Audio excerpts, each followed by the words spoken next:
Well, wait a second. You say again, it's interesting because you said you were really up on the top in the 70s, and then you hit. Oh. What's it like? Explain what it's like to hit the skids, and what does it do for your head and your perspective? Well, in my situation, I really have nowhere to go because I really didn't. My education was limited, just high school. You know, I started playing when I was professional when I was 15.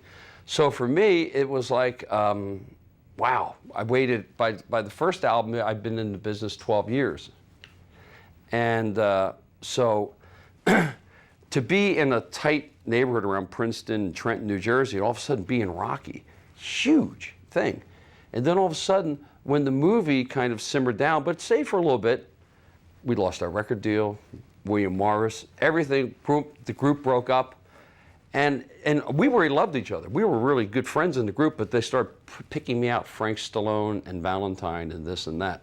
So that broke up, and so meaning I was living in a $90 a month apartment in the ghetto of Trenton, New Jersey, after being on Dinah Shore, Jim Neighbors, Mike Douglas, rock concert, all that stuff, being local guys, and then really go to nothing and not be able to even almost get a job. I think it was a Bristol Motor Courts, playing like in a room this big, like acoustic guitar. It's almost like, wow, you're on all the headlines in the papers and you know, in Jersey and Philadelphia, and now you're basically playing for chump change. What's that do for your head?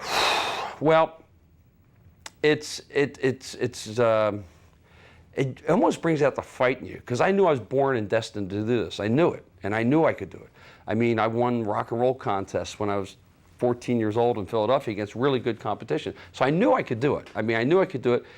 I never had really good direction or management. I mean, there were nice guys, you know, but they were like our friends that you're managers. And I just, you know, you trust in them. They just, they didn't know how to make this next move. So my brother said, why don't you just come to California?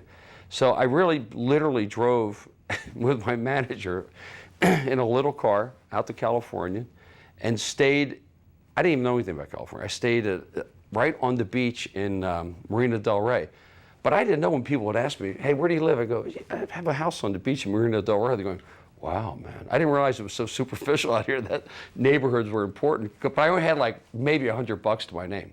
So I was broke. But I was living in Susan Anton's house. My brother was dating Susan Anton. They were like shacking up somewhere. So she had no one to stay in her townhouse, so I stayed there. So I was living large with nothing, put it that way.